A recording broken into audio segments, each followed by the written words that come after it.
telespectadores de Star News, canal 23. Estamos de novo com o nosso programa Telescópio, agora com a participação na produção da Ágora.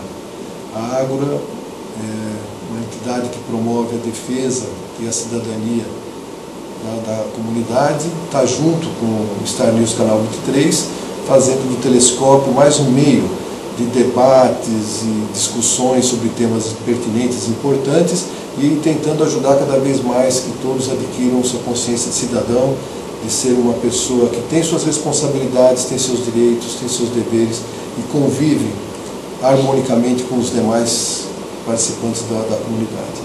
Bom, nosso tema de hoje vai ter na primeira parte um tema nacional, que é a campanha da fraternidade desse ano vai tratar sobre saúde. E para isso nós temos como nosso convidado o Frei Marcelo, aqui do Santuário São Francisco de Assis, que gentilmente veio nesse horário, mais tarde, fora do seu ritmo normal, mas gentilmente compareceu para expor o que se propõe a campanha e participar conosco desse debate. E o Dr. Edson de Ereissati estará aqui como debatedor para estimular a nossa discussão sobre o tema. Você que está aí, nosso telespectador, ou você internauta, pode participar do debate. O programa é ao vivo, se for pelo telefone 3652-4141 e se for pela internet é contato@canal23.com.br. Boa noite, Frei, obrigado por estar aqui conosco. Boa noite, obrigado pelo convite, boa noite, Edson, boa noite também quem nos assiste. E então, sou do Santuário. Nós estamos então articulando esse tema da campanha da fraternidade, que o tema esse ano é Fraternidade e Saúde Pública. Então já há quase 50 anos que existe a campanha da fraternidade, ela é nível nacional, abrange todo o Brasil e é mobilizada pela Igreja Católica no Brasil. Perfeito. Doutor Edson, boa noite, obrigado por estar aqui conosco. Boa noite, Marcelo. Boa noite a todos que nos assistem e esperamos que o programa seja de utilidade a todos nós. Nós vamos passar inicialmente, Jairo, coloca aí para nós o clipe da campanha da fraternidade. Esse clipe vai dar uma ideia de como vai ser levada a campanha e depois a gente conversa com o Frei Marcelo. Vamos lá, assistir.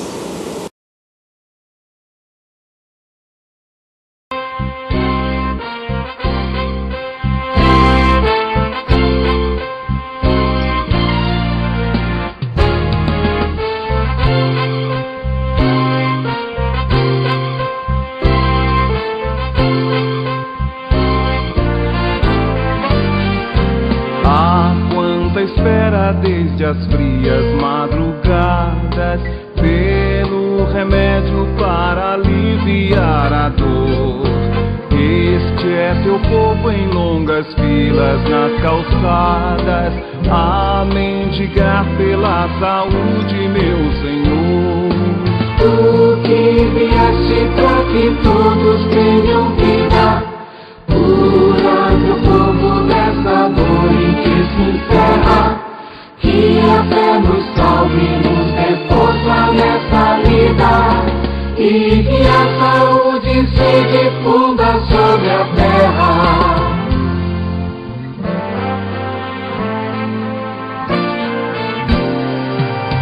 Há quanta gente que ao chegar aos hospitais fica a sofrer sem leito e sem medicamento. Não suporta mais, Filho de Deus, com esse indigno tratamento. Tu que vieste para que todos tenham vida, curando o povo dessa dor em que se encerra. Que a fé nos salve, nos dê força nessa vida, e que a saúde se difunda sobre a terra.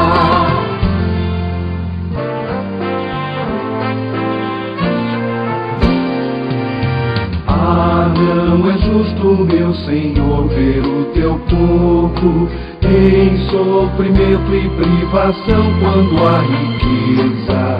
Com tua força nós veremos mundo novo, com mais justiça, mais saúde, mais beleza. Tu que vieste para que todos tenham vida,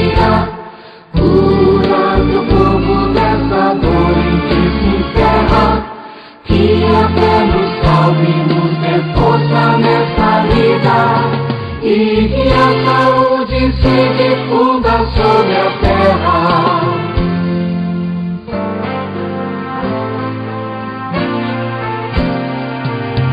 A saúde já é quase escuridão.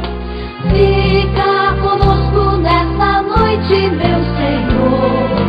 Tu que enxergaste do teu povo a aflição e que desceste pra curar a sua dor. Tu que vieste pra que todos tenham vida, curando o povo nessa dor em que se encerra. Que a fé nos salve, nos dê força nessa vida, e que a saúde se difunda sobre a terra.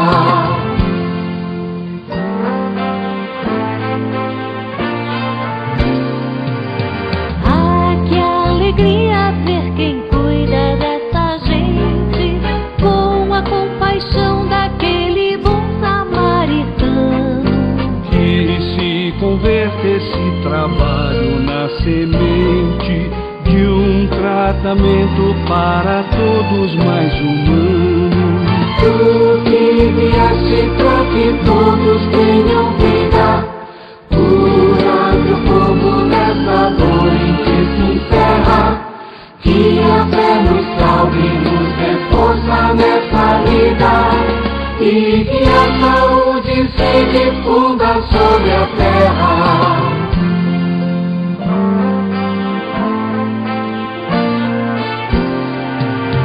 Ah, meu Senhor, a dor do irmão é a tua cruz.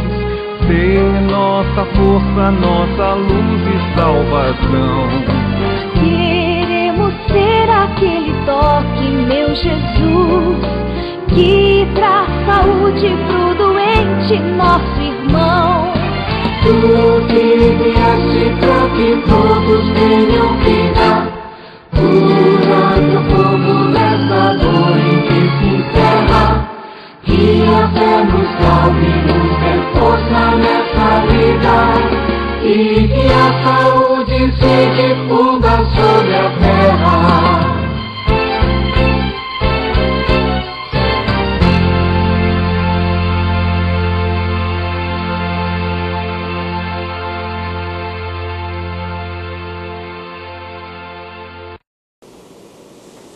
Bom, passado o vídeo da campanha com o hino, né, da campanha da fraternidade desse ano, dá bem a ideia, né, da questão da saúde, as imagens muito bonitas, muito humanas, né, e ao mesmo tempo mostrando uma saúde doente, né, sendo carregada, aquela simbologia do carregamento de uma saúde que está adoecida.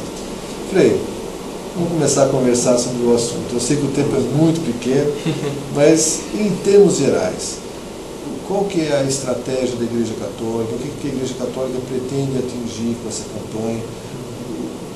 Assim, em termos de comunidade, em termos de serviços de saúde, a saúde pública em geral. Coloca pra gente o aspecto geral da campanha. Certo. Então, primeiramente, acho que fundamental a existência dessa campanha, né? Então, como vimos no vídeo, vimos assim muitas atitudes, muitos gestos de cuidado, né? Acolhimento, cuidado, amparo dos enfermos.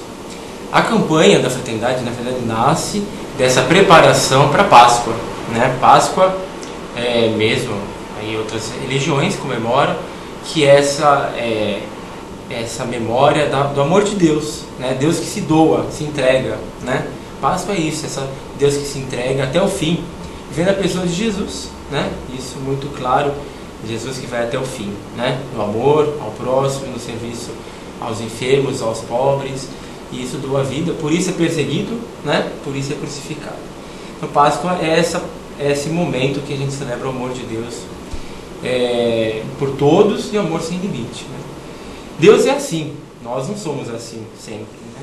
Um pouquinho, mas nem sempre. Então a preparação para a Páscoa pede que nós também façamos uma revisão das nossas atitudes, da nossa caminhada, e isso com alguns meios, como a oração, né? Uma revisão da vida e também um crescimento na caridade.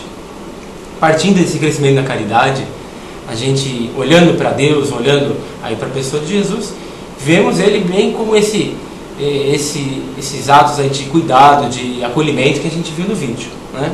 Lembramos de Jesus que é o bom samaritano, é uma passagem bíblica conhecida, né? O bom samaritano é aquele que era discriminado, mas é o único que vai e acolhe um homem que estava quase morto na estrada, né? Então essa atitude de acolhimento gratuito, né, que brota em muita gente, é que a gente é chamado a ter, né? Agora a gente ouvindo essa história, esses exemplos, a gente até se entusiasma, né? Ou mesmo olhando assim tanta pobreza, tanta carência no nosso meio, né? Em Penápolis e em geral no Brasil, vamos lá ver pessoas enfermas, a pessoa está lá sem o remédio, vai atrás, não consegue, vai marcar um exame, leva 4, 5 meses, né? Então a gente vê essa carência. Acho que quase todo mundo se sente assim sensibilizado a fazer algo, né? Pelo menos não acha que é bom, queria fazer algo, né? Então, com esse exemplo do bom samaritano, a gente... Esse é um meio de tocar o ser humano, né? Então, o objetivo primeiro seria esse aí, de tentar massificar esse sentimento, ter mais um sentimento de acolhimento ao doente, à pessoa necessitada. Veja, porque o primeiro objetivo é tocar cada pessoa, mesmo quem na sua profissão, se você humanizando, você como um bom médico, você está na área do direito, você está na área da política, você está na área da educação, cada um na sua área, né? Se tiver um olhar, um crescimento na caridade, um olhar mais humano, primeiramente isso, né? Não adianta a gente querer só discutir políticas públicas, enfim, se a gente não trabalhar também o relacionamento humano e também a qualidade das nossas ações, né? Uma questão é que mesmo que o país funcionasse muito bem, que a saúde andasse bem, todo mundo tivesse remédio, isso acontece, né, em muitos países. Mas mesmo assim, eles não estão ilesos de depressão, enfim, né, altos índices de suicídio. Então não está longe também o problema da saúde, da falta de saúde. Então, o diferencial da igreja, o diferencial que a igreja apresenta, anuncia, é essa caridade, esse amor fraterno, né? A pessoa pode ter um bom tratamento médico, mas se sentir abandonada, né? Pela família, ou se sentir um atendimento muito frio, né? Então isso não basta. Então esse amor fraterno. Tecnicamente a medicina evoluiu muito. Sim. E nessa coisa da relação humana piorou, se afastou. O médico que segurava a cabeça e acolhia o doente gemente não existe mais, é uma figura de folclore, né? Você tem muito mais frio, muito mais distante. Muito mais exames, muito mais remédios, técnico, tal, pirotécnico, né? Toda essa coisa, e perdeu aquela coisa mais humana. Isso aí é o primeiro aspecto que é de fundamental importância, mudar o modo de encarar a pessoa que necessita, né? E também aí vem a questão da prevenção, né?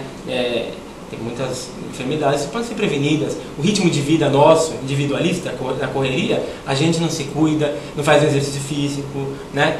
A depressão vem disso, né? O excesso de atividades estressantes, né, causa, né? Dizem aí que a depressão vai ser a doença que mais vai prejudicar ou até causa de morte, né? Hoje está subindo muito. Depressão e ansiedade extrema, com fobias, né? E fobias. Então, as pessoas estão... Então veja, a questão da prevenção, do cuidado consigo, cuidado com os outros, aí vai com o próximo, né? Então fazer uma visita ao enfermo, então essa atenção. Só que o tema não é somente saúde, como foi falado, é saúde pública, né? Então a gente vê que nós visitamos, tem na igreja assim, um grande número de pessoas que visitam os enfermos, e o enfermo é aquele frágil, né? A pessoa numa fragilidade grande, então que necessita de cuidado, de atenção. E numa visita, facilmente, notoriamente, a gente vê falta de medicamento, falta de um atendimento médico a tempo, né? Enfim, vários problemas que não estão ao nosso alcance resolver, né? Das pessoas que visitam. Isso então necessita do quê? De um trabalho de conjunto, né? Um trabalho em conjunto. Então a campanha ela visa não só a comunidade geral, mas intervir na saúde pública, que é uma obligação do Estado e que tem suas fragilidades, não funciona corretamente. Então esse é um ponto que vai ir essa ação nessa direção. Ótimo, então concluindo. Como seria a ação nessa direção? Então, a ação seria em 3 níveis: nível solidário, pessoal, nível comunitário, através das pastorais, por exemplo, pastoral da criança, né, que faz atendimento, acompanhamento mensal, pastoral da saúde, né, e a questão do acompanhamento político, né.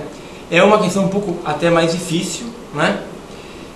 Em Penápolis, então a ideia é o quê? Fazer com que as pessoas se mobilizem, se organizem, né, e busquem acesso ao poder público, aos órgãos de saúde. Não é algo fácil, porque com a política tão desacreditada, as pessoas estão distantes, né, da política, do poder público, dos organismos, né? Então não é fácil as pessoas se organizarem e reivindicarem.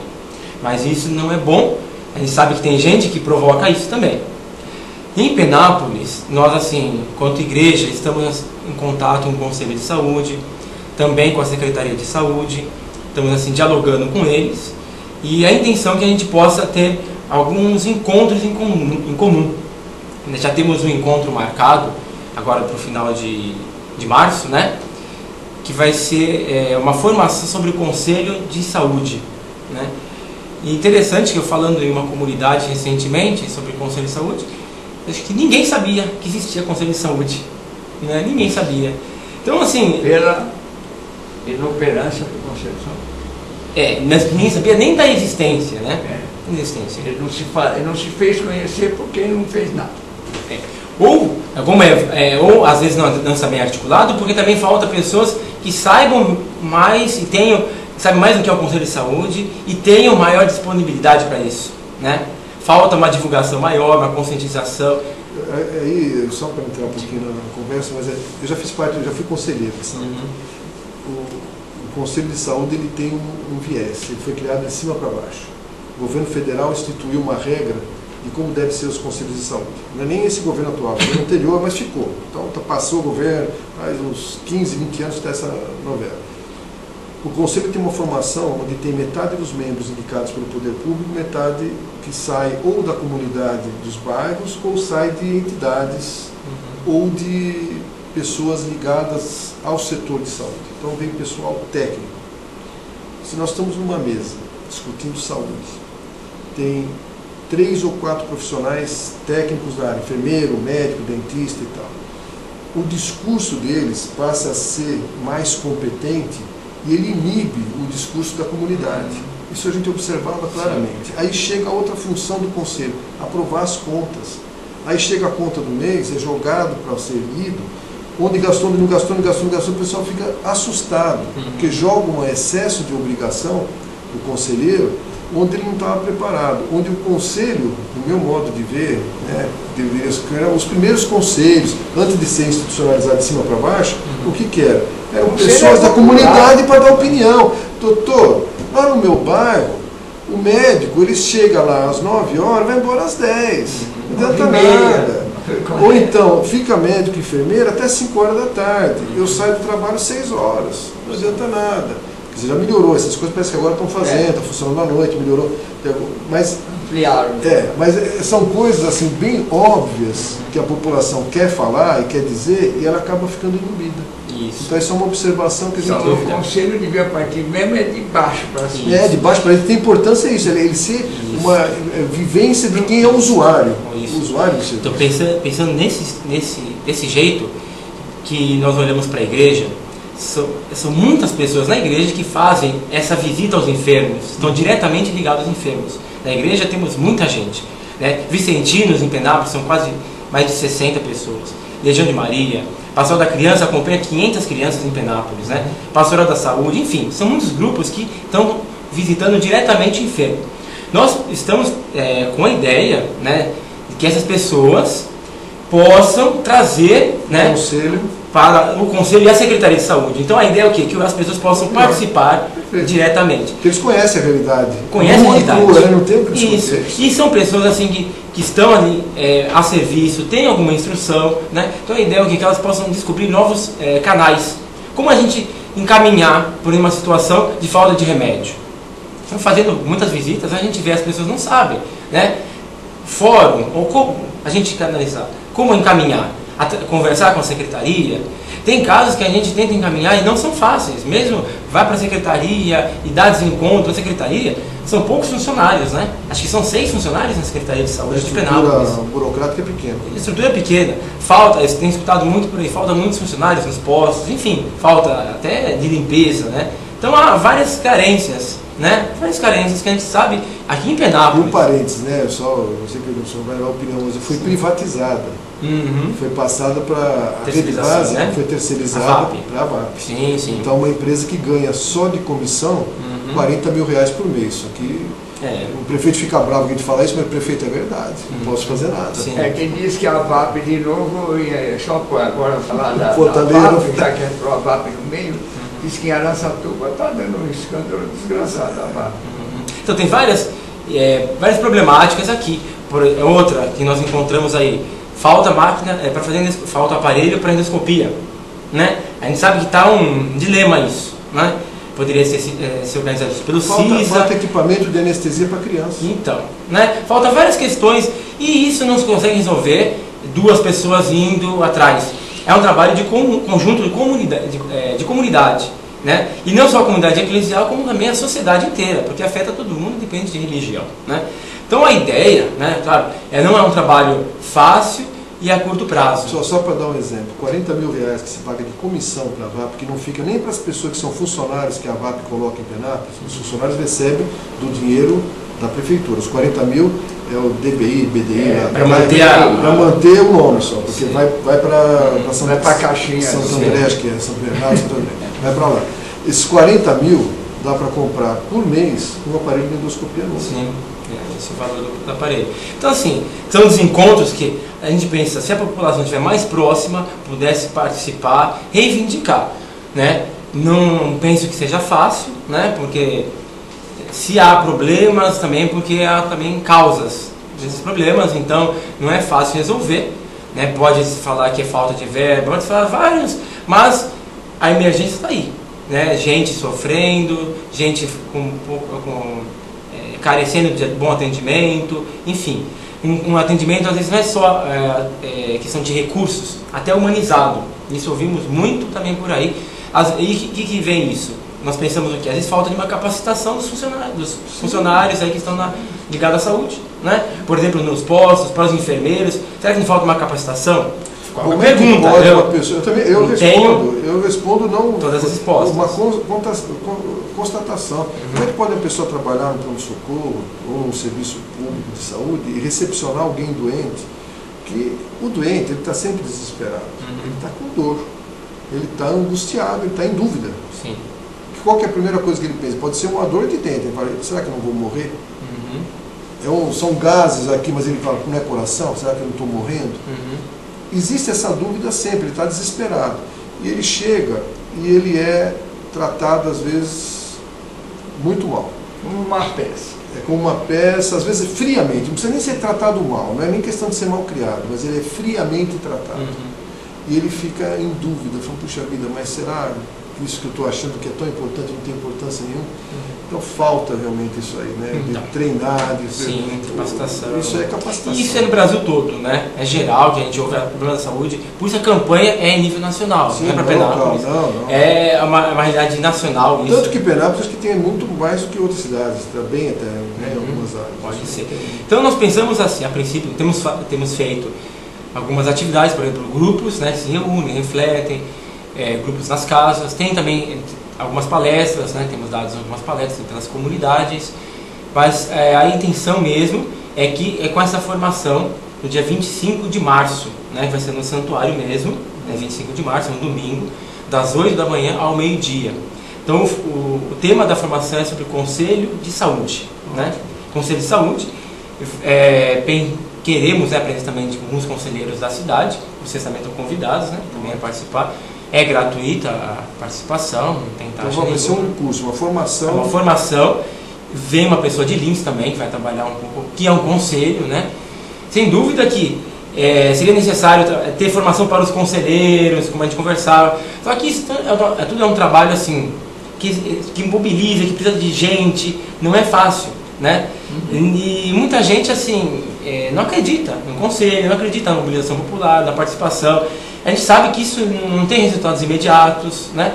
Só que quanto menos a população participar, acho que pior será, né? Pior será. Menos direitos garantidos teremos, né? Então a intenção é que consigamos a participação. Esse encontro aqui no santuário, ele é regional, então é para Penápolis e para... O convite se estendeu para as igrejas das 8 cidades próximas, né? Ele está sendo feito em toda a diocese de Lins, né? Diocese de Lins são 23 cidades, então está sendo feito por setores. Então, um desse encontro vai ser em Pirajuí, um em Lins e um em Penápolis. Em Penápolis, então, dia 25 de março. A partir desse encontro, né, a gente pensa em conhecer pessoas, mobilizar forças, começar uma formação, uma discussão. A gente pensa em dar continuidade e, quem sabe, colocar os agentes pastoral, as pessoas, os visitadores, primeiramente ligado à igreja, mas independente, né, também, ser da igreja católica, ou de ter uma religião, colocar essas pessoas num debate,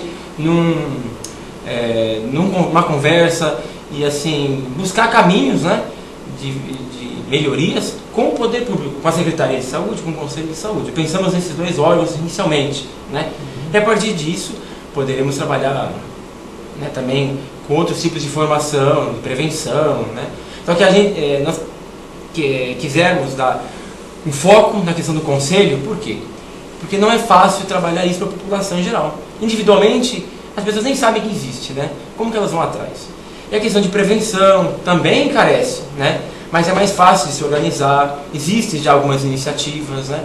Pela cidade, pelas comunidades. Eu acho que o grande desafio que existe hoje na sociedade brasileira, e acho que em muitos países, a gente passou um passo importante saindo da ditadura, entrando na democratização do Estado. Então o Estado é democrático, tem eleições para tudo e tal. Agora, esse Estado nosso é um Estado corrupto. Não estou falando nenhuma novidade, todo mundo sabe disso. E não é só o Estado que é corrupto, as empresas, as relações de compra, venda são muito... Aí eu coloco a pergunta na sua ideia. O Estado é democrático para quem? Então, né? Aí que tá. O que é a democracia verdadeira? Para quem essa democracia? O que é a verdadeira democracia? Para o povo, mas será? Então, né? Para que ela existe, aí que está o desafio. Para quem é um Estado democrático? Para que ela exista de fato como democrático, tem que ter um controle social eficaz. Se a sociedade controla, ele é democrático. A gente até fala em nome da Ágora, que patrocina também esse programa, faz parte da organização desse programa, que a Ágora é aquela praça grega onde é o início, o primórdio da democracia grega, que é a democracia participativa e aberta. Não é a democracia representativa que a gente vive, né? Você tem a participação direta como um mecanismo melhor que existe de controlar os destinos de uma comunidade. E o controle social, se os conselhos realmente passam a ser vinculados à comunidade, e se eles são representativos, você começa a construir uma democracia de fato. E se tem o Conselho de Saúde, porque ele é instituído, né? Mas a intenção não é somente as pessoas ficarem agregadas ao Conselho. Conhecendo o Conselho, elas vão começar a perceber que existem canais de participação, de reivindicação. Nada impede que um grupo de 40 pessoas, de 30 pessoas, detectam uma situação, um problema, e vão diretamente à Secretaria de Saúde, vão diretamente a um órgão público, né? Isso seria ótimo. Mas elas saberem que existem organizações, existe caminhada para isso, existem conselhos que podem andar bem ou não andar bem. A gente sabe que vários conselhos não andam bem. Por que será? Falta, talvez, uma conscientização maior da população, uma preparação maior, né? Então, a intenção da campanha é lançar sementes, né? Lançar sementes. Que a saúde pública não anda totalmente bem, ela não anda bem saudável, né? Vamos dizer assim. Então, não anda. Mas ela teve melhorias, mas tem muito o que ser feito. Por exemplo, a emenda 29 foi aprovada no Congresso Nacional, mas o governo logo melou. Sim. A emenda 29 seria a garantia de recursos substanciais para a saúde. Seria 15% para o Estado e 12% para o município. O município não, o município 15, acho que 12 Estado e 10 a União. Eu sei que a União acabou saindo fora, ficou com uma porcentagem só do PIB, ela não assumiu. Então ficou meia boca, digamos assim, né? Como a gente costuma falar as coisas aqui no Brasil. 15 para os municípios e 12 para o Estado. Tá, então isso aí ficou consolidado, mas a União, que teria que dar os 10%, ficou no muro. E ficou uma coisa... essa emenda não foi aprovada, né? Ainda. ela foi aprovada com essas modificações, né? Então, mas vários governantes não repassam esse valor, dizendo que ainda não foi regulamentada. Está faltando a regulamentação. Mas mesmo assim o governo federal, que é o que tem mais dinheiro, tirou o dele fora. Não está participando. Efetivamente não. Participa com uma porcentagem do que dá mais de lucro. Assim. Essa falta do dinheiro federal, falta do dinheiro estadual. Em Penápolis, ele aplica pelas informações, pelas prestações de conta, quase 25% do orçamento. 10% acima do que ele tem de obrigação. Porque não vem dos outros. Eu entendo, eu já ouvi esse dado, mas eu penso que às vezes a questão não é só do recurso, é de organização. Sim. Com poucos funcionários, como nós notamos aí, poucos funcionários, como que as coisas vão caminhar? Né? Com funcionários, às vezes, não preparados, como que vai caminhar? Então, às vezes, tem o recurso e o recurso parado. Tem ambulância desencontrada. Né? Então, às vezes, não é falta só de recursos. Né? Então, a participação popular ajuda muito, né? Que é a povo que está sofrendo e está carecendo. Nós temos só, vou dar um exemplo, né? Essa coisa de organização, ela é essencial. O SUS é uma concepção muito interessante, se ele fosse bem organizado e funcionasse, porque ele prevê a universalização, todo mundo tem direito, mas tem uma hierarquia.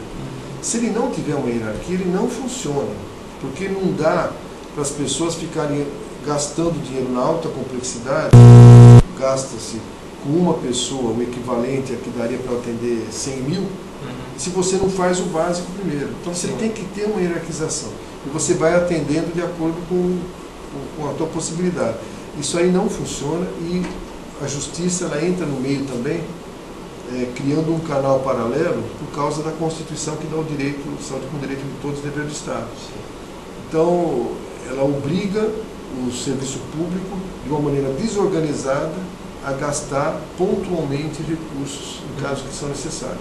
Que é um problema, eu também acho que são necessários, tem que ser atendido. É um problema. Urgente, é um direito do paciente, do cidadão, ter aquele remédio, mas obriga o poder público, agora vamos dizer municipal, porque o federal não é municipal, é tudo municipal. Aí qualquer remédio que custe, vamos dizer, 10 mil reais, ele requer para o juiz, para o promotor, vai para o prefeito, ele é obrigado a pegar 10 mil reais que ia atender um universo muito maior para um remédio para um doente. Uma pessoa só. Pode acontecer esses casos. Mas pode acontecer, não acontece. Às vezes o remédio, a pessoa pode carecer. Às vezes não tanto. Aí teria que haver uma... Tem que conversar melhor. Às vezes... A gente escuta, às vezes a pessoa não carece tanto, nem usa o remédio. Já acontece casos disso. Tem coisas, por exemplo, hoje você tem...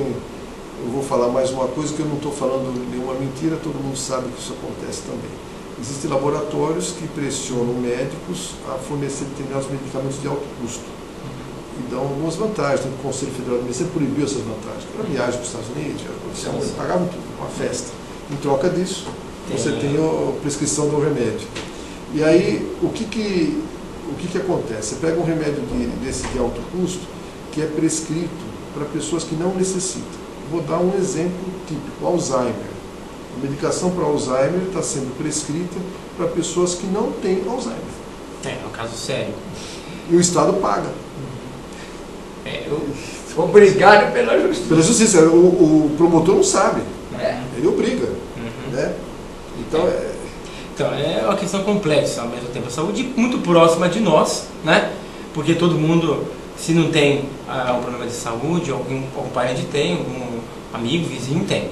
Agora, para completar o tema... Nosso tempo está esgotado, o pessoal já botou o cartaz de comercial na frente umas 3 vezes. Para completar o tema, falar de saúde não é só falar, não é só falar saúde pública e a campanha da Fraternidade Fala de Saúde, não é só falar problema de saúde da doença, mas do bem-estar.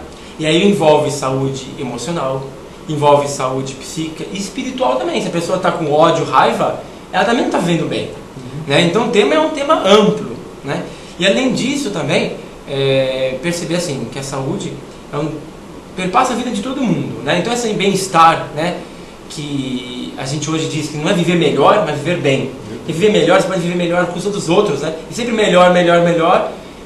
Qual é o nível de viver melhor? Sempre pode ir indo, explorando tudo. Agora, viver bem quer dizer equilibradamente e também promove a vida para os outros, né? E isso envolve vários setores também, né? Envolve o setor carcerário, né?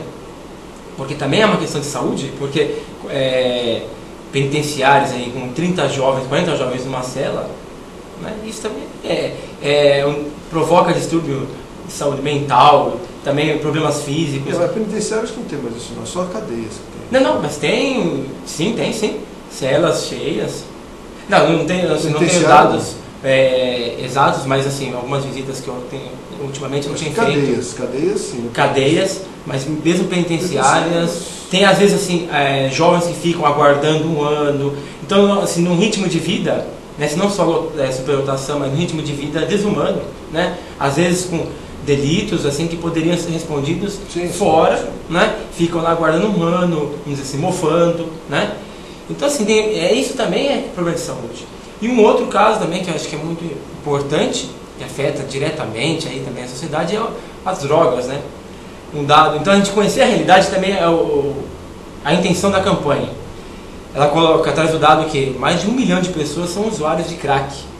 É muita gente, né? Então alguns dados são muito relevantes. Acho que um outro dado também, que a campanha traz e que ajuda a refletir muito na nossa organização de sociedade, é que a população brasileira tende a envelhecer, né? Isso é muito importante.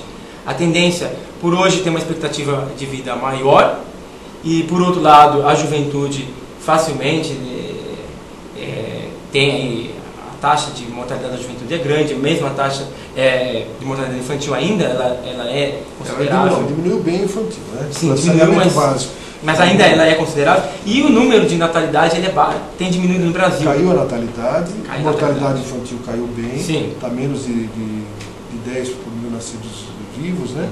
Uhum. E aí nós vamos ter, nós temos a mortalidade aumentando no jovem, da violência. Uhum. Eles estão dando um toque para a gente? Só para que é o seguinte, nós vamos poder continuar conversar no segundo bloco. Deve ter tido algum problema com outro convidado. Então a gente vai ter que ter um intervalinho. Tudo bem. Então a gente interrompe agora, um intervalinho rapidinho, a gente já volta, vai continuar a conversar com o Frei Marcelo, para dar o fecho no nosso tema, tá bom? Até já, daqui a pouco a gente volta.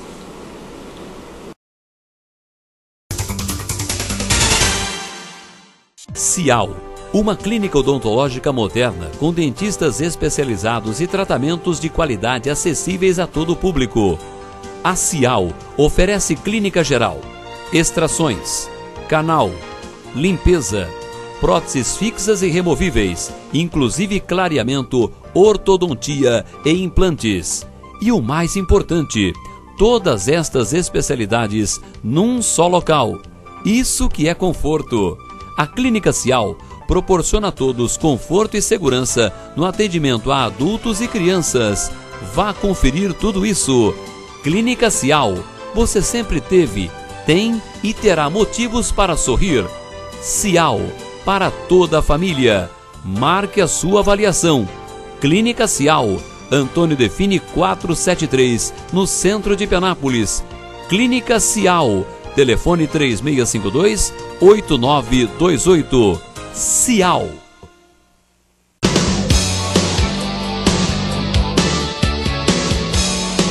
Despachante Central presta serviços para toda a região, com um trabalho de qualidade e eficiência no ramo de documentação veicular.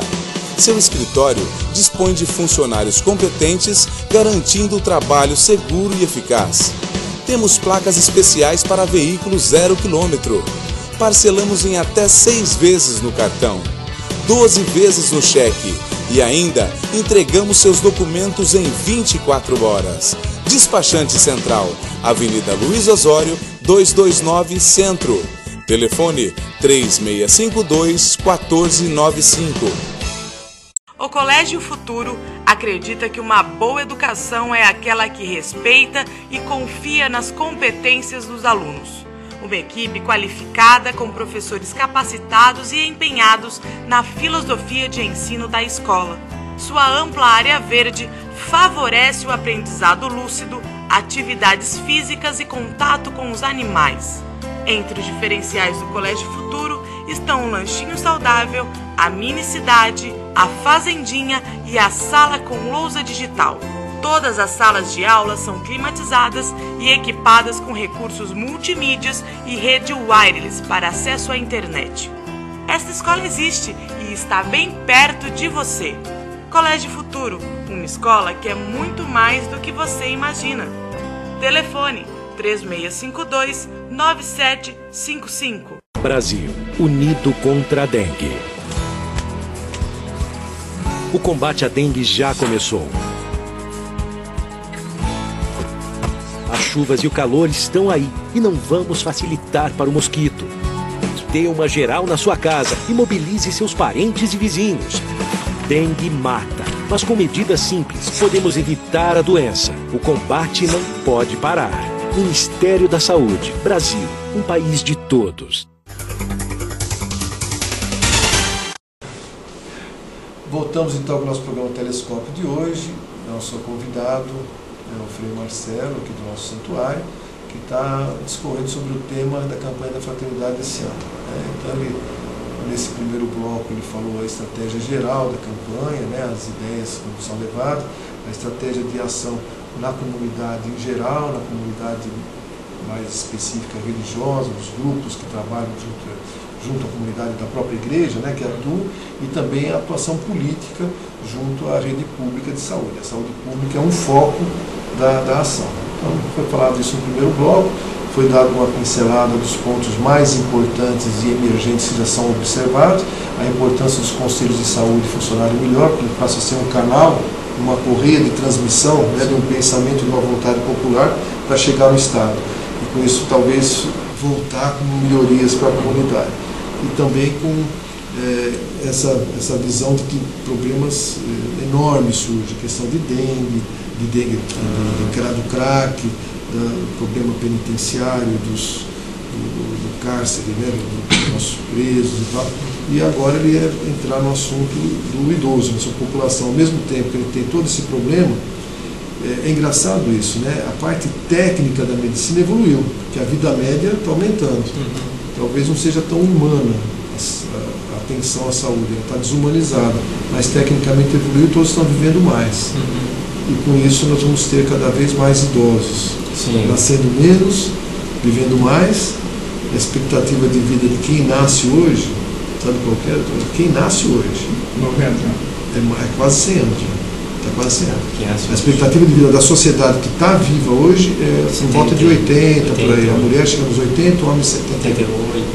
A média, E agora já tem essa expectativa de quem nasce. Quem nasce hoje, continuando do jeito que está, é chegar aos 100 anos com tranquilidade. Então, está mudando mesmo. O mundo é mais velho. As doenças que afetam os adultos são adquiridas quase na infância, E a infância agora está sendo mais bem. Está muito bem protegida. Mais bem protegida, então ela cresce com mais saúde. Então, uma da reflexão da campanha, quando eu falo da campanha, basando no texto base, assim, está sendo refletido nacionalmente. É o seguinte, a população, então, tende a viver mais, aos 80 anos. O número de natalidade é menor, então a população tende a ser, a população de idosos tende a ser maior. O número de jovens hoje também há uma grande dificuldade, também há grandes riscos na juventude, grandes riscos. Então, com isso que a gente percebe, o número de idosos é maior. Agora, qual é a qualidade de vida de hoje? Tudo bem, a criança pode ter um atendimento melhor, mas a qualidade de vida, veja a qualidade de vida do jovem, não é boa. Eu acho que o pior dessa história é o jovem. Então, não é boa. Porque a criança tem problemas para a criança e o idoso está tendo bastante tempo. Você pega idoso, vai viajando, passeando, fazendo seus negócios de dança, terceira idade, o idoso está... E mesmo um adulto, essa questão da depressão, então você vê vários problemas que afetam a população, e aí a gente vai ter um grupo idoso enfermo. Logo, então a questão da prevenção é muito importante, Qual qualidade de vida a gente está difundindo, a questão da obesidade, tem crescido muito, no Brasil, porque não é uma boa alimentação, uma alimentação muito calórica, Nós estávamos, inclusive, eu ia fazer parte... Engorda, mas não saudável, Semana que vem virar nutricionista da rede pública, comentar sobre isso, a gente quer conversar um pouco sobre merenda, porque a merenda podia ter um papel importantíssimo na educação alimentar das crianças. Sim.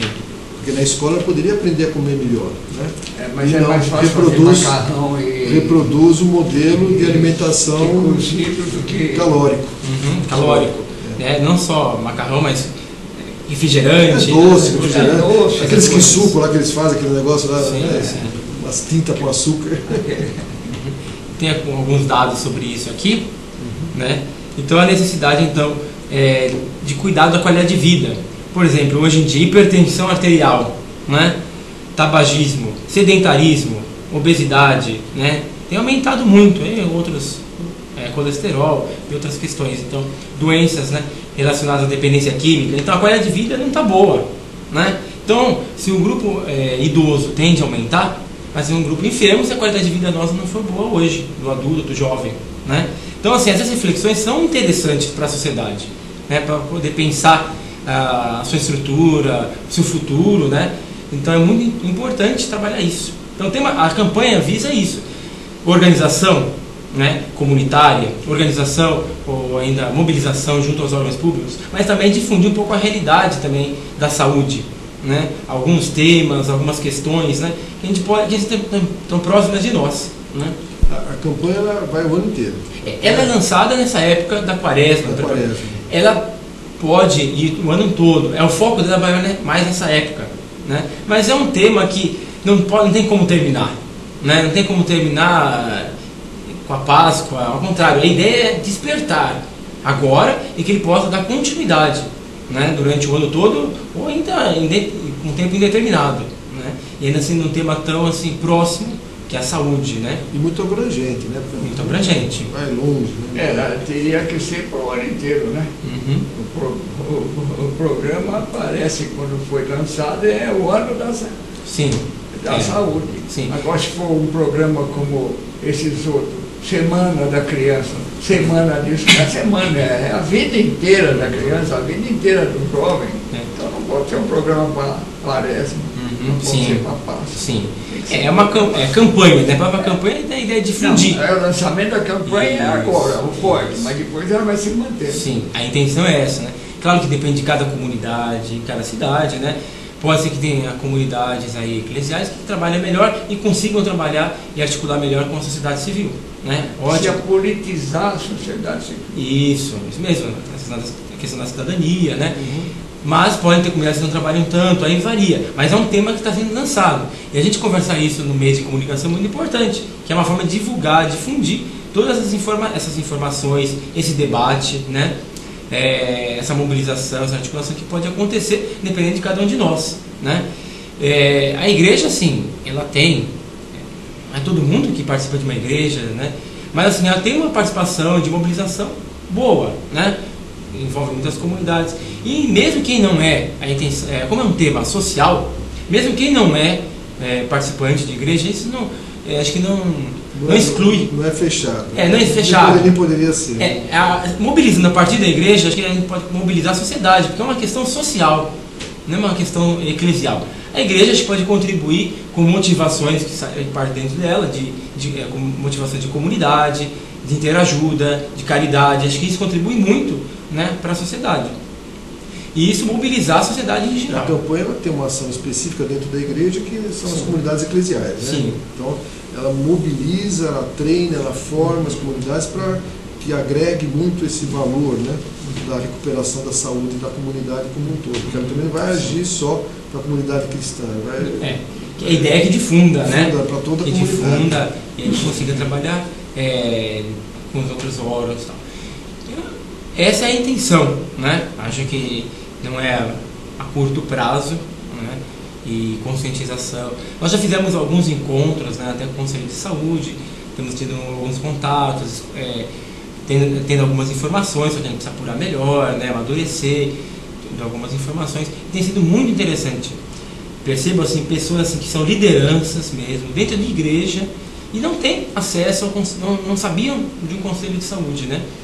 E isso não é bom, né? Não é bom porque nós nos deparamos ali, damos cesta básica, mas nos deparamos com vários problemas, Eu acho que não tem como ser resolvidos pela pessoa, né? São problemas que precisam envolver mais gente, entidades, né? Porque o homem está muito preocupado consigo mesmo. Individualista, né?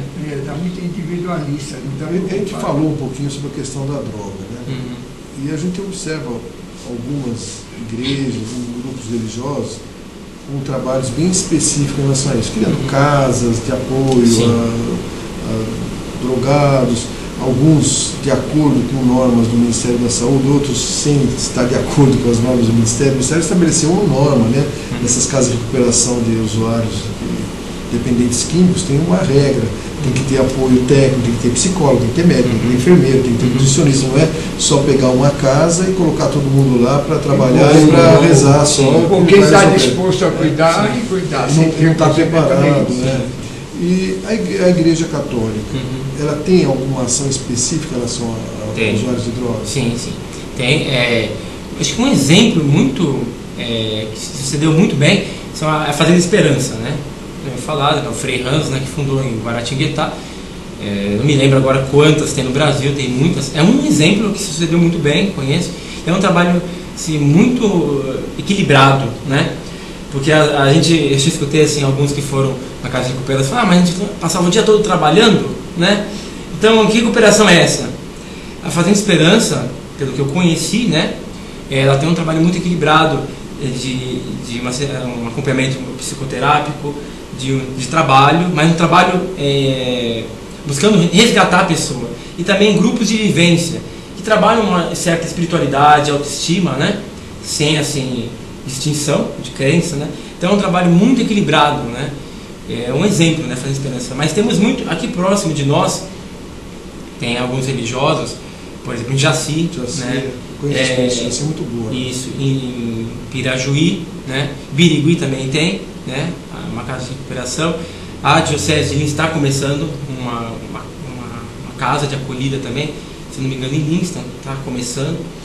Então são casas de acolhida, né? Além de casa de acolhida, existem grupos, núcleos, né, que tentam trabalhar com a questão da sobriedade, né? Amor exigente, né?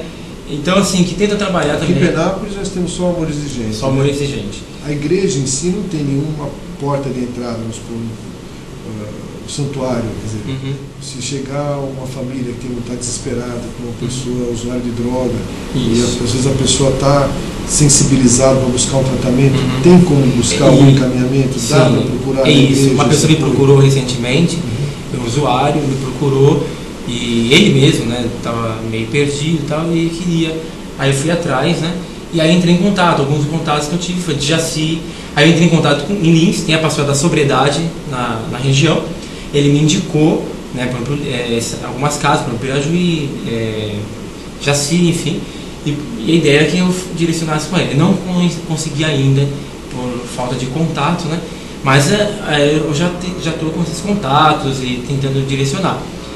É uma questão também urgente, né? A questão das drogas. E falta espaços bons, né? Lugares bem qualificados, tecnicamente bem instalados e com apoio, um certo apoio do próprio governo. O SUS, ele dá um apoio, ele ajuda a manter se a casa se organizar de acordo com as regras técnicas mínimas. Que é você ter determinado número de leitos, você tem que ter algumas condições sanitárias básicas, você tem que ter alguns profissionais responsáveis, então você garante a qualidade da assistência, o SUS ajuda. Então, talvez isso aí é interessante. Não pode ser um depósito não é tirar a pessoa para não atrapalhar os outros, é recuperá-la para reintegrá-la, né? Esse tem que ser o objetivo. Agora, a questão das drogas é uma questão assim, ampla, é trabalhar com a juventude, né? E aí vem várias questões, a questão de qualidade de vida. Fundamental é a prevenção, porque depois que a pessoa entra na droga,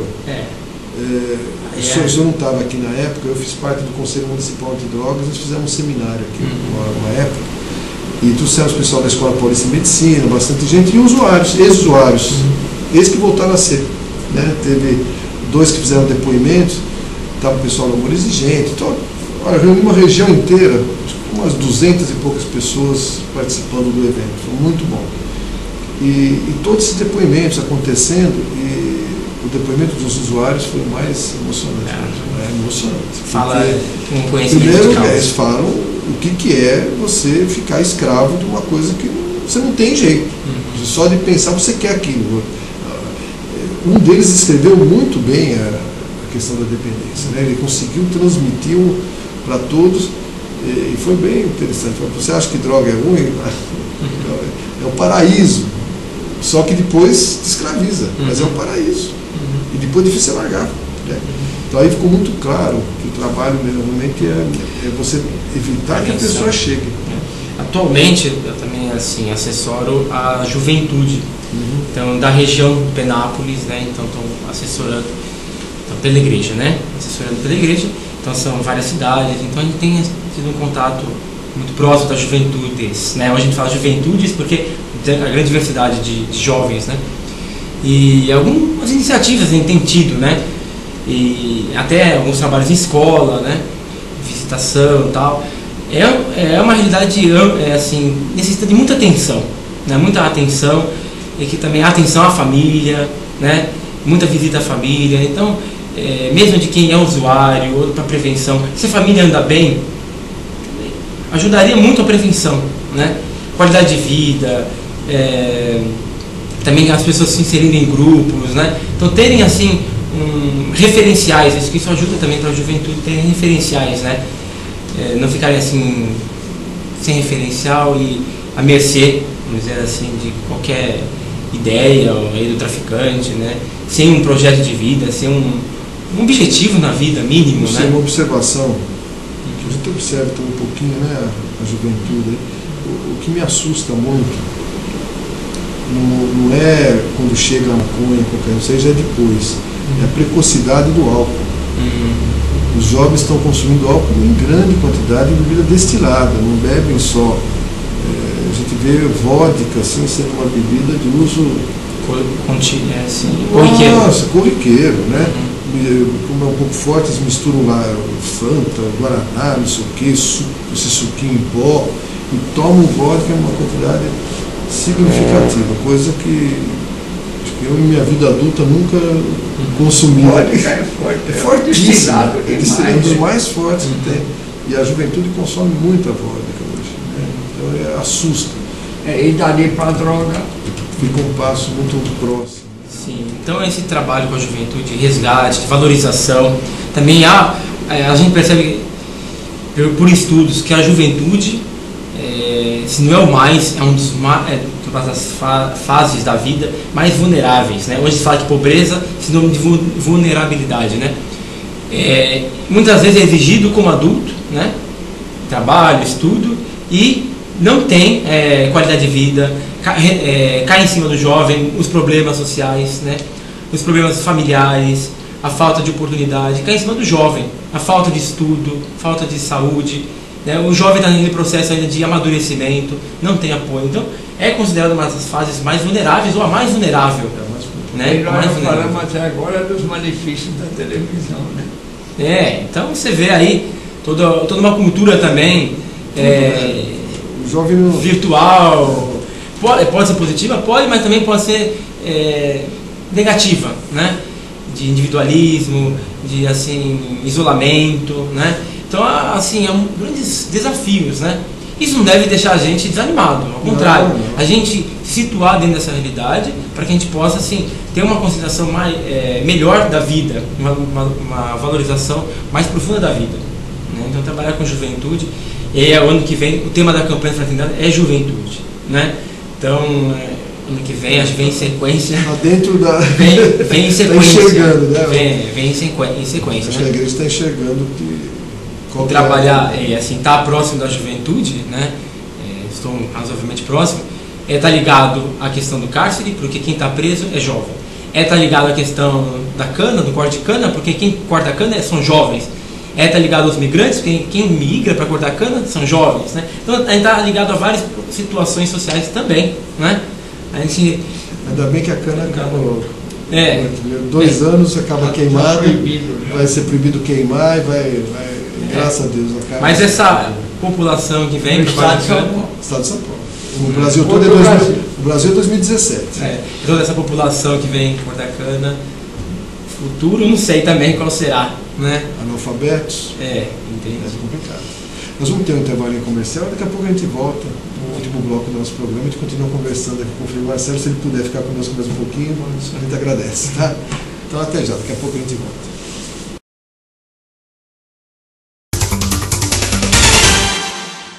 Cial, uma clínica odontológica moderna com dentistas especializados e tratamentos de qualidade acessíveis a todo o público. A Cial oferece clínica geral, extrações, canal, limpeza, próteses fixas e removíveis, inclusive clareamento, ortodontia e implantes. E o mais importante, todas estas especialidades num só local. Isso que é conforto. A Clínica Cial proporciona a todos conforto e segurança no atendimento a adultos e crianças. Vá conferir tudo isso. Clínica Cial, você sempre teve, tem e terá motivos para sorrir. Cial, para toda a família. Marque a sua avaliação. Clínica Cial, Antônio Define 473, no centro de Penápolis. Clínica Cial, telefone 3652-8928. Cial.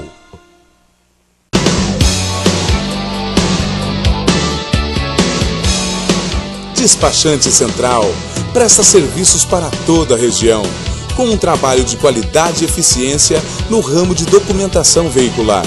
Seu escritório dispõe de funcionários competentes, garantindo o trabalho seguro e eficaz. Temos placas especiais para veículos 0 km. Parcelamos em até 6 vezes no cartão, 12 vezes no cheque e ainda entregamos seus documentos em 24 horas. Despachante Central, Avenida Luiz Osório, 229 Centro. Telefone 3652-1495. O Colégio Futuro acredita que uma boa educação é aquela que respeita e confia nas competências dos alunos. Uma equipe qualificada com professores capacitados e empenhados na filosofia de ensino da escola. Sua ampla área verde favorece o aprendizado lúcido, atividades físicas e contato com os animais. Entre os diferenciais do Colégio Futuro estão um lanchinho saudável, a mini-cidade, a fazendinha e a sala com lousa digital. Todas as salas de aula são climatizadas e equipadas com recursos multimídias e rede wireless para acesso à internet. Esta escola existe e está bem perto de você. Colégio Futuro, uma escola que é muito mais do que você imagina.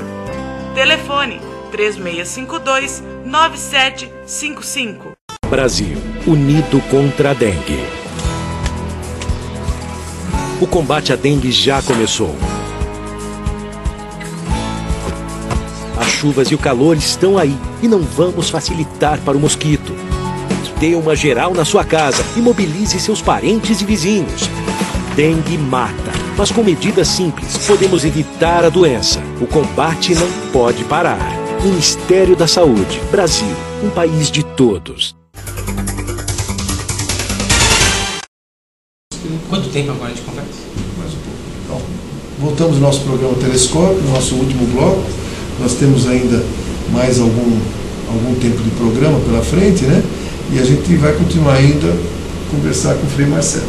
Ele gentilmente vai ficar conosco mais um pouquinho para a gente continuar a conversar sobre as ações comunitárias da igreja. Estamos falando da área da saúde em geral, né? Estamos entrando em alguns detalhes, falamos nesse último bloco sobre o envelhecimento, a população mais velha adoecida, que é uma preocupação grande que a gente vai ter, e também o nosso jovem, que é um problema sério. Ele até já nos adiantou que a campanha de fraternidade no ano que vem será da juventude. Né? Então, muita igreja está acompanhando os dias, né? Está dentro dos problemas que estamos vivenciando. Frei, além, uma coisa que eu queria perguntar, que talvez seja uma pergunta que até os próprios telespectadores tenham, assim, né? Eu acho que a igreja, a religião, não vou falar só da igreja católica, as religiões em geral passaram com as modificações do mundo nesse final de século passado, início desse, por uma... Eu vou dar uma definição minha, que é uma crise de pode falar com não as palavras. Não é nem uma crise de valores, os valores continuam os mesmos, mas uma crise interna de dificuldade de transmitir os seus valores, seus princípios, porque a gente percebe que os valores que antes eram difusos na sociedade, essa coisa de não ofender pai e mãe, de não agredir o próximo, sabe, aquela coisa que está nos mandamentos, aquela coisa que todo mundo falava, um certo respeito mútuo na sociedade, isso aí caiu tudo por terra, uma nova sociedade que se erige e está existindo. E essa nova sociedade, ela atua de uma maneira diferente. E a gente percebeu que as igrejas em geral sofreram por isso. Algumas passaram a fazer ritos muito mais pirotécnicos. A própria Igreja Católica demorou, mas entrou. Entrou no teu xará, o Frei que cantava, o Frei Marcelo, Padre Marcelo, depois outros aí. Então entrou nessa coisa por tentar atrair o jovem. Sim. Uma palavra sobre isso. Isso, eu só estou fora da campanha, tudo, mas é uma coisa que eu percebo que é uma preocupação grande da Igreja Católica, como de outras igrejas também, de se adequar à realidade que ele está vivendo.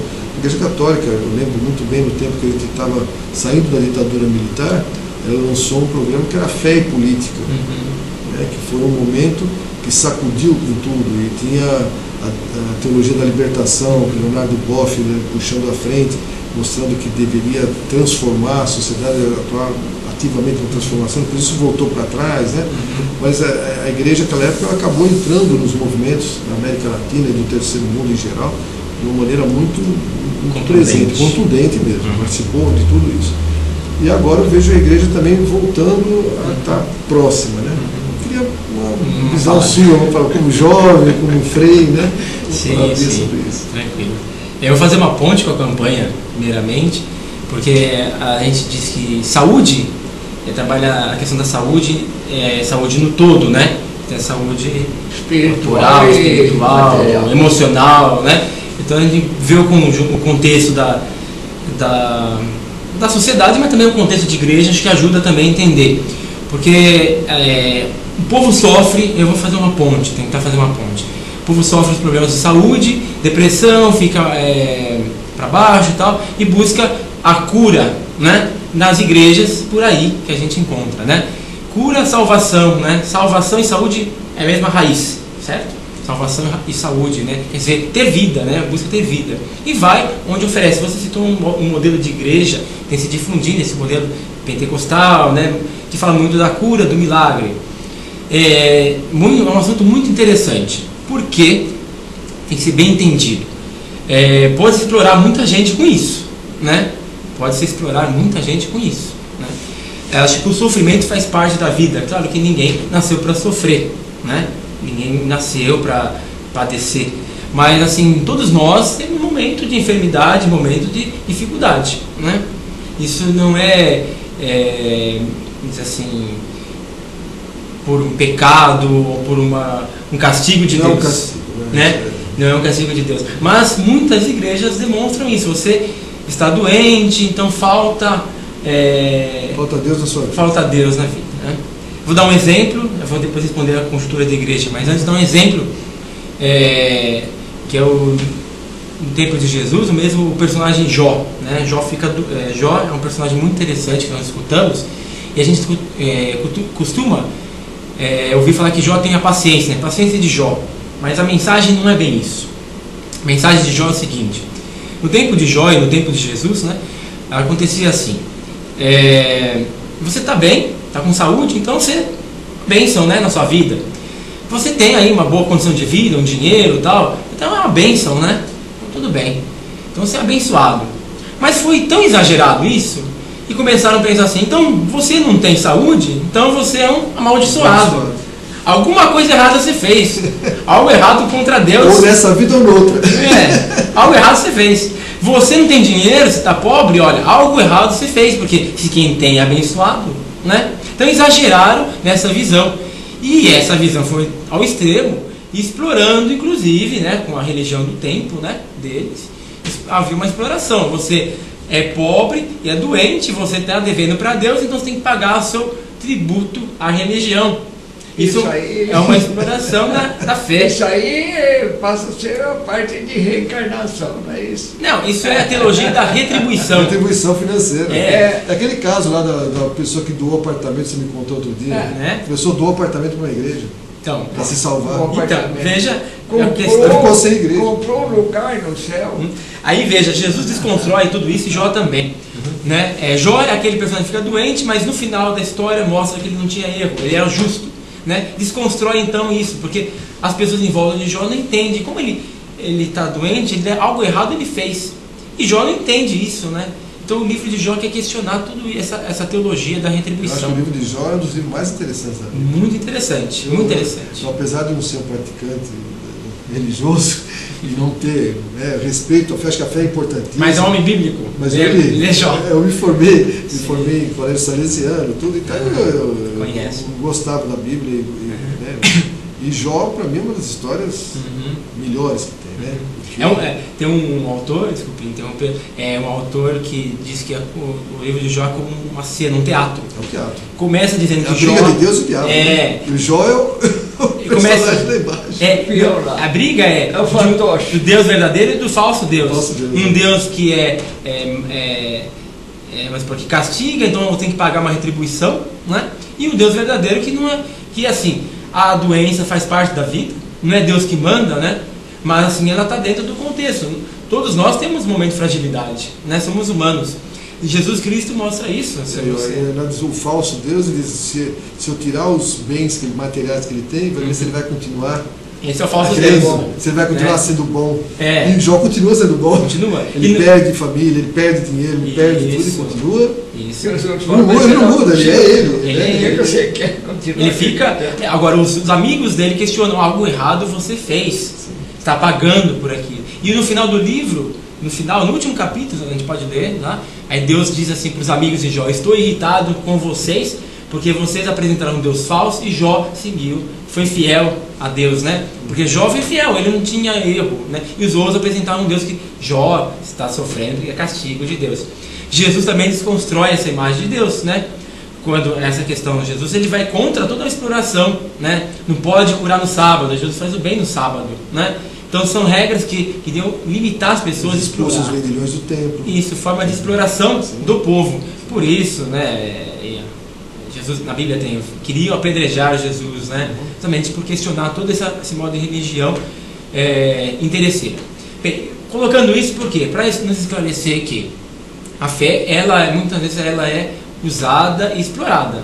As pessoas estão com problema de saúde e vão lá buscar uma cura, vão buscar um auxílio, que pode ser um acolhimento de um médico, pode ser o acolhimento de um vizinho, ou acolhimento de alguém da comunidade, né?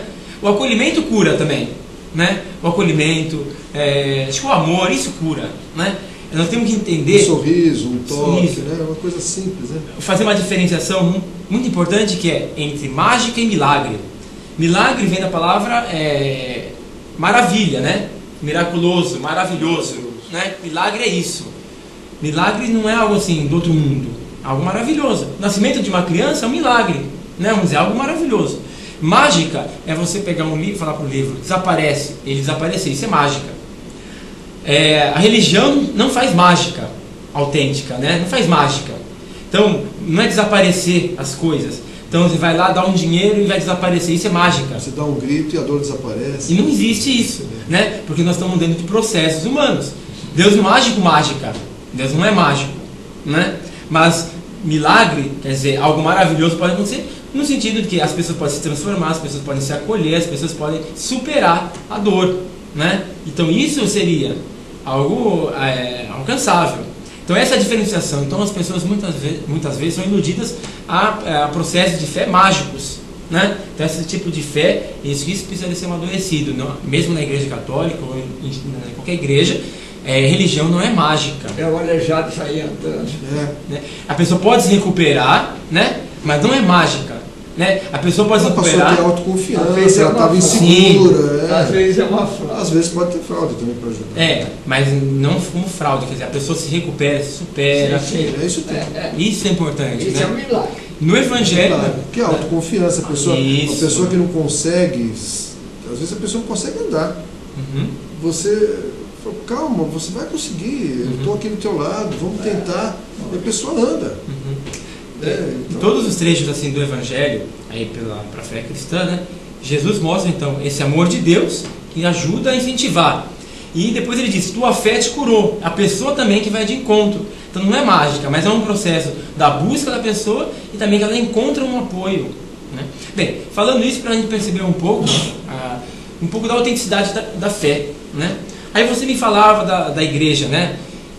Uma crise institucional, acho que é isso que o senhor queria dizer, né? Crise institucional, então essa crise das igrejas, crise da família, enfim, né? Institucional. Todos ficaram em dúvida quanto aos valores. Isso. O que é certo, o que é errado. Desde os pais, os filhos, os parentes, a igreja, ficou meio confuso. Isso. As pessoas perderam aquela coisa, não, esse aqui é o correto mesmo. Mas foi aí que houve a proliferação das evangélicas. Também. Foi aí agora que pode ter igrejas. eu acho, perderam aquela fé. Pode ter, o problema não é ser evangélico ou católico. A questão é que tem uma fé católica, uma fé mágica não é boa. Teve algumas correntes, né? Uma fé mágica, isso não seria boa. Eu vou te responder uma passagem bíblica, os 10 mandamentos. Então, acho que desconstruir uma sociedade que está em desconstrução, né? Isso pode assim fazer as pessoas buscarem valores mais autênticos, né? Porque a sociedade tradicional caminha tudo muito bem, mas não caminha, né? Antigamente, vamos dizer, 50 anos atrás, havia muita violência familiar, né? Então assim, a família era uma instituição, mas havia. Mesmo na igreja, não havia todo tinha violência, só que era amoitado, ficava lá dentro e ninguém sabia. Então havia as instituições, mas elas não eram também sempre promotoras da vida. Então essa desconstrução, por um lado, ela não é boa, porque se banaliza muito, né? Acho que tem muitos referenciais que são banalizados, a comunidade, né? São referenciais, são valores antropológicos, né? Então não é valor assim da minha vontade, tá? O ser humano. Família também é um valor antropológico, né? Não é porque é uma tradição só. Então são valores assim, a ligação afetiva, tudo isso ajuda no desenvolvimento, né? Então, assim, essa desconstrução, por um lado, ela não é boa, mas por outro, quem sabe, vamos descobrir, queira Deus, né? Descobrir, então, valores autênticos. Aí eu falei dos 10 mandamentos, né?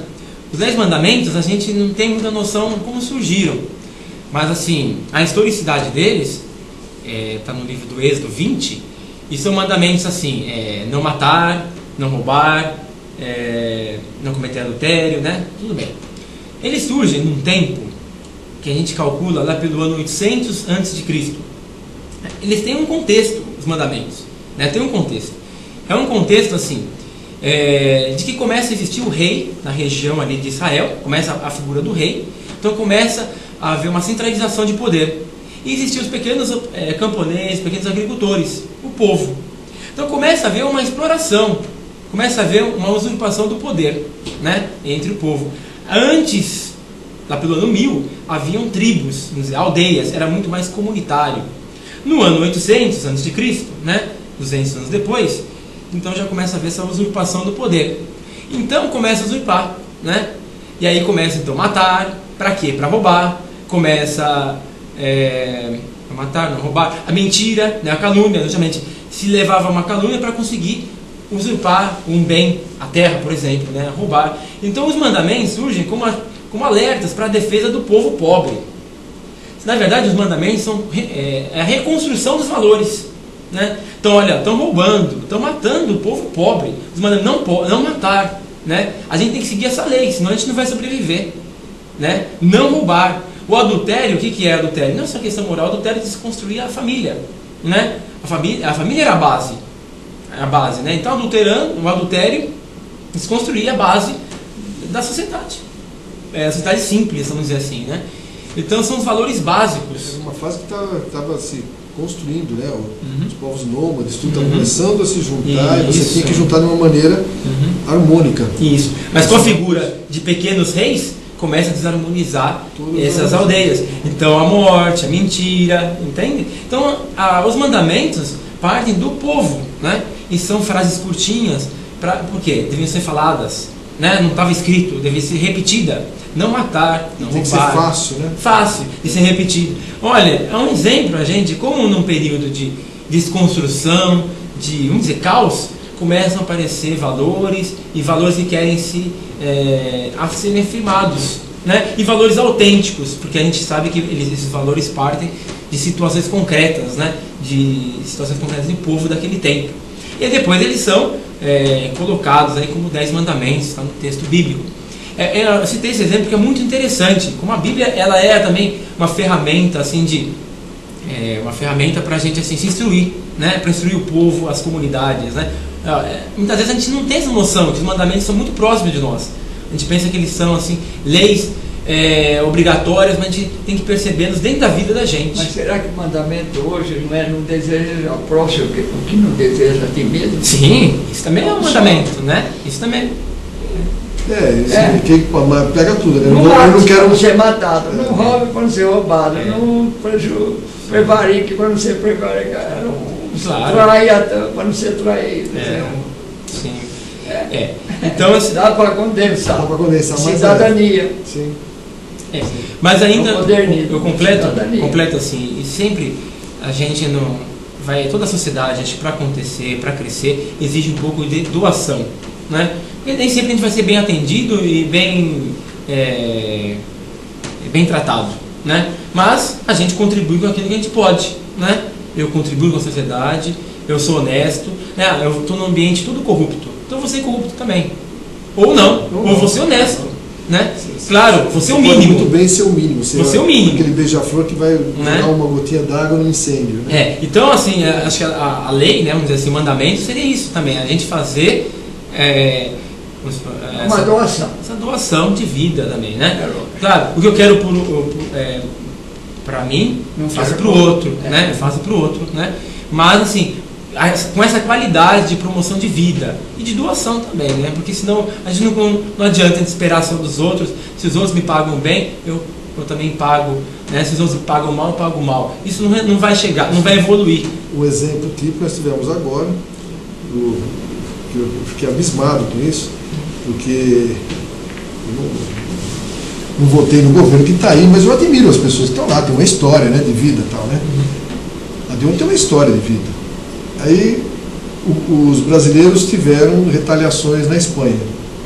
Aí o governo vai retaliar os espanhóis, o Brasil, a imigração, pessoas que vierem da Espanha para cá vão passar a sofrer revistas rigorosas e se não tiver com tudo em ordem vão ser deportados de volta porque alguns brasileiros tiveram esse tratamento errado lá. É o exemplo dado. Meu Deus, isso é incorreto. Não tem, você tem que... Por que você sempre criticou isso, né? Vamos conversar com quando os outros povos te impedem de você chegar, o que os Estados Unidos fazia de fechar as portas para todo mundo, desconfiar de todo mundo, ele sempre condenou isso e agora o Brasil vai fazer a mesma coisa. Aí o Brasil recebe mal os haitianos. O que é isso? Deixa o pessoal lá no Acre, lá largado, não traz ele para dentro da sociedade, não incorpora e limita, só 100 por mês, só não sei quantos por mês.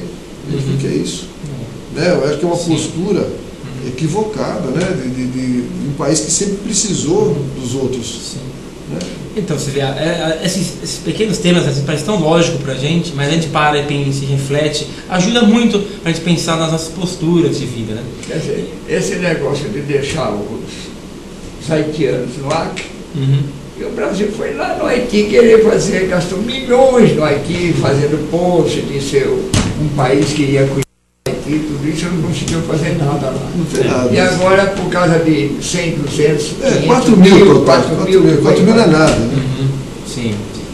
Então, completando a questão da igreja, acho que é também um assunto interessante por falar de salvação e saúde. As pessoas, por falar de saúde, vão às igrejas, né? Agora, quanto à realidade de igreja, assim, a igreja ela não vai passar, porque mesmo como instituição, ela pode ser questionada, pode ser bom até como amadurecimento, mas acho que a base da igreja, das igrejas, acho que é a fé, a caridade, né? Isso é um valor autêntico. Isso é um valor autêntico. Então a base é o próprio Deus que é fé, que é a caridade, né? Eu colocaria assim, eu acho que o jovem de hoje em dia, ele está muito pouco próximo da igreja, em geral. Posso completar? Pode. Ele está longe da igreja, mas perto do sagrado. É dado isso que o jovem hoje busca muito uma espiritualidade. E aí, com essas várias formas. Só que muitas vezes longe de uma igreja, de instituição, né? Mas tem muito esse foco místico, espiritual. Eu acho que é por aí. Mas então, porque talvez falte, é a mesma coisa que acontece com a educação. Você não está encontrando um meio de comunicar com esse jovem. E acho que esse é um desafio também para as igrejas. Sim, sim. Porque eu tenho minhas concepções e tal, não tenho nenhuma religião e tal, respeito quem tem, sim. E acho importante a religião numa população. Não sou contra. Eu sou favorável que tenha várias religiões. Não é o caos. Pior ainda. Acho que tem que ter.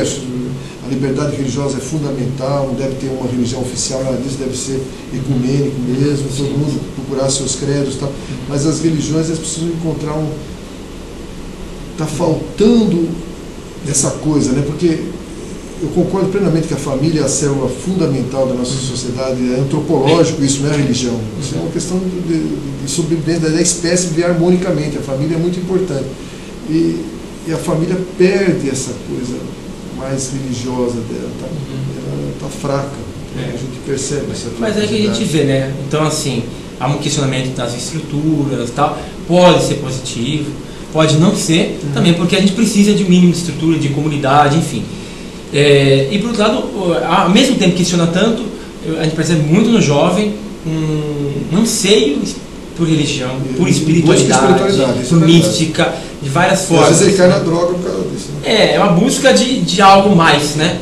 De algo mais. Agora, encaminhar com isso, né? Tem esses valores de forma esclarecida, né? Acho que os formadores de opinião, é importante isso. Ter esses valores de forma esclarecida. Tem como falar de religião de forma ecumênica. Trabalhamos trechos bíblicos de forma ecumênica. Falei dos mandamentos. Sim. Eu acho que transmitiu um pouco noções de forma ecumênica. Não é questão polêmica. Eu acho que a religião não tem que dividir a gente, mas aproximar. Né? Lógico, religar. A religião vem de religar. Aproximar a gente com Deus e com os outros. Né? Então não é às vezes há muita polêmica desnecessária. Né? Né? E nessa desconstrução toda, quem sofre é o povo mais simples, que fica confuso, né? Então, esse espírito de comunidade, né, muito importante. E o espírito de comunidade que você possa partilhar também a fé, né? Acho que isso é importante a gente difundir de forma ecumênica, acho que é muito viável, né? É um processo que para muitos não é interessante, quem se falou aí da teologia da libertação, ela foi desconstruída por interesses econômicos também, né? Não só dentro da igreja, mas eu cito alguns lugares. Eu lembro de um exemplo, se não me engano, é Roraima. E lá a igreja se posicionou contra a cultura do arroz, né, que estava fazendo uma exploração. Tal, e ela foi bombardeada, inclusive publicamente, com outdoors, né, questionando a postura do bispo e tal. Isso recentemente. E eu ouvi dizer, assim, não tenho provas, né, em mãos, mas eu ouvi dizer que houve financiamento de igrejas mais pentecostais, que traria uma outra visão mais intimista, para desarticular essa postura da igreja, concorrência, promove a vida e que também abarcaria essa questão social. Então existe essa desarticulação, como se colocou teologia de libertação, né? Existe entrando aí nos mistérios do Vaticano. Mas, não, a sucessão do João 23. O João Paulo I, né, assim, que morreu rapidamente. Essa morte de João Paulo I até hoje é uma incógnita, né? Porque ele uma das propostas dele era dar os bens do Vaticano para diminuir a pobreza no mundo. Coisa surrealista dentro de uma estrutura que de qualquer maneira tem. A igreja é uma estrutura grande, né? É estrutura grande, então tem a diversidade. Né? Já é falado isso oficialmente, a igreja é santa e pecadora. Isso acho que toda religião. Eu já não praticava religião católica, mas quando saiu a encíclica do João 23, ele foi revolucionário. Foi o Rerum Novarum, não foi ele? Pacem in Terris. Pacem in Terris. Pacem in Terris. O Rerum Novarum foi antes dele. Foi Leão XIII. Isso, Leão XIII. Mas olha, aquela encíclica, eu era de movimento estudantil comunista, brigando, estava lendo lá a encíclica do Papa. Aquela encíclica foi religioso. Religioso. Eu sou um cidadão normal, eu tenho uma religiosidade mesmo, claro, faz parte da gente. Faz parte, né? Mas eu acredito que aquilo lá colocou a igreja do lado dos oprimidos, claramente. Mas do lado dos mais tudo que estamos falando, que tem mal, tem bem, tudo isso, é a raça humana, é o homem que é imperfeito. Sim. O homem é... Tem busca, né? Mas acredito que tem muitas pessoas que são exemplos também, né? São exemplos de humanidade. Totalidade. Não é totalidade, né? Mas eu não desacredito, não, assim, concluindo, não desacreditar no ser humano, né? Mas acreditar, né? Até falava no começo, eu acho assim, os erros, na verdade, são desumanos, né? Desumanizam. Eu costumo dizer assim, né? Desumanizam. O ser humano, ele é bom, é chamado a viver integralmente, chamado a viver em harmonia, fraternalmente, realizado. Isso é humano, né? Então, uma pessoa desumanizada é uma pessoa triste, uma pessoa abatida, uma pessoa com fome. Isso são atos desumanos. A maldade desumaniza, né? Então, eu acredito, o ser humano, não é que ele... Agora, esse processo de humanização, né?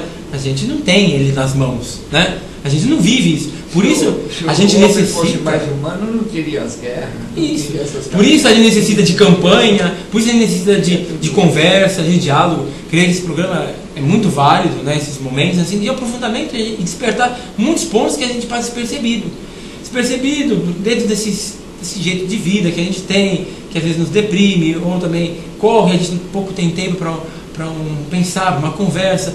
E são instrumentos que nos humanizam, né? Acho que a gente tem que resgatar isso, né? Resgatar. A gente vê assim, acho que a vida com mais amor, com mais proteção, com mais compreensão, com mais valorização do outro, né?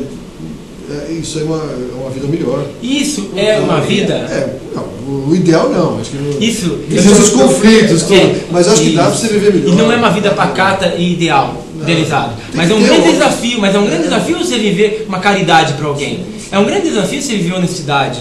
É um grande desafio. Então essa vida... Você abrir mão de uma coisa para outra. É desafio. Quando você abre mão de alguma coisa, isso aí é uma coisa que eu já vivenciei. Você vai falar, vou abrir, vou perder. Num segundo momento, se você vê a felicidade do outro, é o que te faz feliz, mais do que se você tivesse conseguido. Isso é uma coisa que vale a pena as pessoas pensarem um pouquinho sobre isso, né? Quando você faz ou você deixa de fazer e alguém consegue... Mas se não tivesse isso em alguns homens, numa porcentagem até boa, que seria da humanidade? Partindo desses princípios, né? Que acredita que todo mundo deveria poder ter vida digna, né? Que a gente sabe que todo mundo deveria. Daí que a princípio de universalização da saúde, universalização do bem-estar. Então daí que a gente tem essas campanhas, porque a gente acredita, o ser humano, ele é merecedor de uma vida digna, saudável, fraterna, né? Só que a gente sabe que isso não é já assim, é ideal. E nunca vai ter o ideal. Isso. Mas a gente tem que buscar. A gente tem que estar construindo. Mas temos que buscar. Como a gente não vê, tem muita gente tentando construir. Depende de nós, né? Depende de nós. Então, acho que devemos construir isso. É um projeto que já vai acontecendo. E aí o lema da campanha é que a saúde se difunda sobre a terra, né? É um verso bíblico. É sempre essa... É uma prece, né? Um desejo que a saúde se difunda. Então, concluo assim, dentro do nosso alcance, né? Então, como a gente falava, nível pessoal ou em nível comunitário, né? Com outras pessoas, independente de igreja ou dentro da igreja, eu posso ter um grupo de pessoas que promovam a saúde, promovam vida. E em nível social, né, essa articulação social, né, pela promoção da vida e da saúde. Perfeito. Bom, o nosso tempo já está esgotado, daqui a pouco o pessoal fecha as portas, desliga o canal e deixa nós aqui conversando só. Aí eu não posso falar para o padre que ele está por fora, ele vai fechar até aquela. Eu fechava. Então, nós estamos agradecendo bastante a nossa conversa. Nosso programa é assim. Nosso programa ele não é formal, ele tem como característica a informalidade e ele um pouco mais fundo do que aquilo que superficialmente se coloca. Então a gente quer aprofundar. Acho que ele é positivo nesse sentido e a gente espera que o nosso telespectador saia lucrando bastante com a nossa conversa. Esse programa depois ele fica gravado, ele pode ser acessado pela internet. Então a gente avisa a quem estiver ouvindo, quiser depois acessar, é só entrar no Star News canal 23, programa Telescópio, aí ele tem um programa gravadinho lá para poder assistir e tudo mais, e refletir sobre ele. Depois quiser contestar alguma coisa que a gente fala, quiser mandar para nós alguma mensagem, que o nosso programa está sempre aberto para recebê-los. Finalizar só reforçando o convite? Pode. Aquele convite que eu fiz no início, no meio da conversa. Então, dentro dessa mobilização pela saúde, dia 25 de março, um domingo, né? O último domingo de março, no Salão Paroquial do Santuário, aqui de Penápolis, vamos ter uma formação sobre conselhos de saúde. Então, assim, a gente incentiva muito a participação da sociedade, seja de pessoas ligadas à igreja, participantes, membros das comunidades, ou mesmo pessoas que querem se aprofundar sua cidadania. Então, é das 8 da manhã ao meio-dia, no Salão Paroquial do Santuário aqui de Penápolis. Não tem taxa nenhuma, né? Então, é um momento de aprofundamento do Conselho de Cidadania. Acho que é o primeiro momento a gente assim, aprofundar esse tema da campanha no nível mais social. Perfeito. Eu acho que, dando uma dica, nós temos em Penápolis cerca de 20 conselhos. Saúde, educação, isso, esporte. As pessoas que já fazem parte desse processo, acho que lucrariam muito em participar desse evento, né? Seria interessante. Eles sentem as dificuldades, porque todos os conselhos, não só o da saúde, mas todos os conselhos têm dificuldades semelhantes de operacionalização. Então vai ser um momento bom de conversar sobre o funcionamento. As últimas atuações, nós criamos, né, várias coisas para melhorar. O andamento dos conselhos e a formação. A Ágora fez uma proposta na conferência de transparência pública, né, que aconteceu aqui em Penápolis, e uma delas foi que os conselhos tivessem uma estrutura física até para facilitar o contato da comunidade com o conselheiro. Para que os conselhos não sejam uma sede, um local, e que os conselheiros tenham a mesa de reuniões seja única para todas as reuniões dos conselhos e tenha computador para todo mundo ter acesso às informações, ter mais facilidade de acessar documentos públicos, de poder participar melhor dos debates e serem treinados para isso. E você teria isso aí sendo usado por todos os conselhos. Se for aprovado, deve ser implantado. E para que os conselhos não sejam só para atender a lei que exige que tenha conselho. Mas que ele seja atuante. E acho que estamos na mesma direção e a gente espera que esse evento seja muito importante. Então, a gente reforça o convite. Eu não sei se eu vou poder, especificamente no dia 25, parece que no dia 24 eu tenho um problema, talvez viagem, não sei se eu vou estar, mas vai ser bom. Com certeza vai ser bom. Tá bom? Então, Edson, para dar a sua despedida também.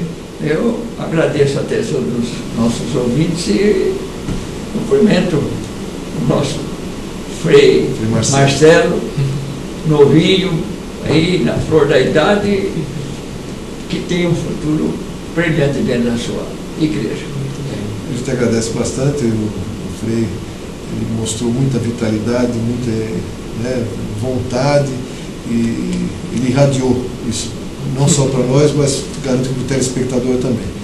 Irradiou bastante amor, bastante fé, caridade, acho que são os pontos fortes dessa campanha, e deu para explicitar bem o espírito dela, né? A vontade dela de difundir mesmo a saúde sobre a Terra. A gente espera que ele tenha isso, porque nós também fazemos parte da Terra, nós também fazemos parte desse processo. Então a gente agradece o telespectador, pede desculpa para a direção do nosso canal aqui de Star News, de ter extrapolado o horário. A gente aguarda você na semana que vem, quinta-feira, às 21 horas, ao vivo, com o Telescópio. Até lá, boa noite.